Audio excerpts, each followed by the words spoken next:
Cher Mathias, je suis très heureux de te retrouver virtuellement, pour ainsi dire. J'espère que tu as passé une bonne fin de vacances et je suis très heureux de répondre à tes questions qui sont toujours très intéressantes. Alors, tu as posé deux questions. Donc, la première, c'est comment Jésus peut être mon époux alors que je suis un garçon. Et la deuxième question, c'est les distinctions entre église, chapelle, etc. On en reviendra. Donc dans ton mot, tu parles des sœurs, que tu as prié pour les sœurs Jeanne, Lorraine et Cathérie qui ont fait leur vœu perpétuel. Eh bien, les sœurs, le jour de leur vœu perpétuel, sont devenues épouses de Jésus. Elles, à l'image du mariage, où ton papa se donne à ta maman et ta maman se donne à ton papa, eh bien, les sœurs se sont données à Dieu pour toujours, pour l'éternité, ici-bas et aussi pour le ciel. Et donc, c'est quelque chose de très fort où, eh bien, jour après jour, elles sont appelées à se renouveler leurs dons, à rendre heureux leur époux, à rendre heureux Jésus par leur vie, par leur fidélité, par leur amour qui doit toujours, toujours plus grandir. C'est l'alliance éternelle, ce sont les vœux perpétuels. Ensuite, il y a aussi l'Église. Alors l'Église, c'est le rassemblement des chrétiens dans le Christ. C'est Jésus qui l'a créé, c'est Jésus qui l'a institué.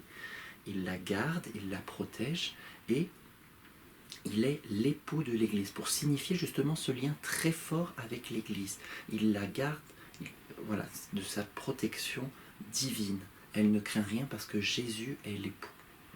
Alors maintenant, pour les frères, pour nous, pour les vœux perpétuels, le jour de nos vœux perpétuels, nous aussi on a ce désir d'appartenir pour toujours avec Jésus, de sceller, c'est-à-dire d'imprimer une marque très forte dans notre âme avec Jésus, de signer un contrat pour toujours sur la terre et pour l'éternité.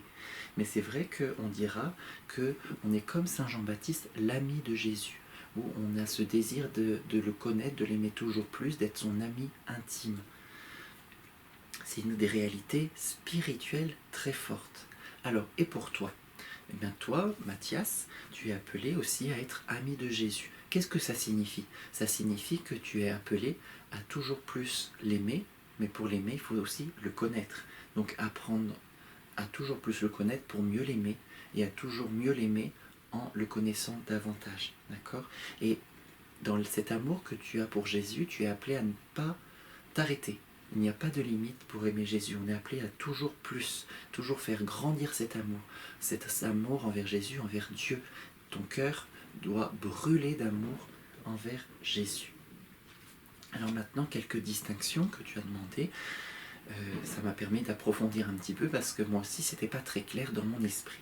Donc une église, ça c'est le plus facile, c'est en lien avec la paroisse généralement, où il y a un autel, et l'église, il y a le tabernacle, et très souvent il y a la présence réelle, le très saint sacrement. Une chapelle, en règle générale, c'est une plus petite église. C'est un lieu consacré au culte, mais plus petit, mais pas forcément. Par exemple, à Paris, il y a la Sainte-Chapelle. La Sainte-Chapelle qui est grande, mais qu'on appelle chapelle. Ensuite, une basilique.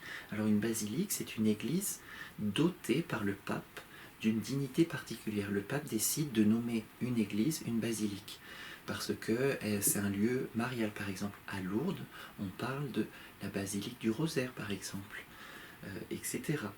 Donc lié à un lieu de pèlerinage, lié à où il y a beaucoup de monde qui viennent se recueillir dans cette église, qui a une histoire propre.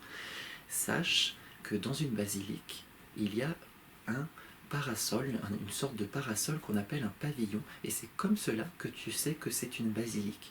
Donc tu iras à Notre-Dame de la Garde et tu verras ce pavillon.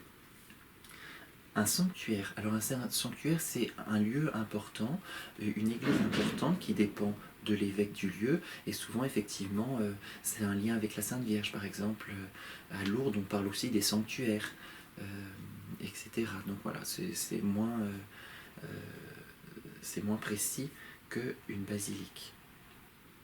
Alors maintenant on rentre dans toutes les différences entre monastère, couvent, abbaye. Alors un monastère, il contient des moines. Les moines, ils prient et ils travaillent, c'est ce qu'on appelle, ils sont contemplatifs, c'est-à-dire que par exemple, ils n'accueillent pas pendant 3 semaines une colonie d'enfants.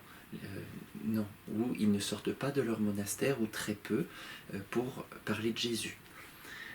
Donc un monastère, ce sont pour les moines qui sont contemplatifs. Il y a 2 catégories de monastères. Il y a les abbayes. Alors les abbayes, on parle d'abbaye parce qu'il y a un père abbé à la tête de l'abbaye ou une mère abbesse. Donc c'est pour les moines et les moniales. Quand c'est un petit monastère, une petite abbaye, on appelle cela un prieuré. Ensuite, on parle de couvent. Alors de couvent, c'est lorsqu'il y a des frères ou des sœurs qui vivent ensemble, une assemblée, et qui ne sont pas purement contemplatifs, qui aussi, dans un couvent, ils ont de l'accueil, ils reçoivent des personnes pour des formations ou pour la colonie, etc. Et puis, ils sortent du couvent aussi pour aller parler de Jésus, le faire connaître et aimer. Et nous, pour ta petite culture, c'est que nous sommes des foyers. On parle de foyer. Pourquoi? Parce que Mère Marie-Augusta voulait que chacune de nos maisons rayonne de l'amour de Jésus qui brûle, un foyer ardent d'amour. C'est pour cela. J'espère que j'ai bien répondu à tes questions et j'espère à très bientôt.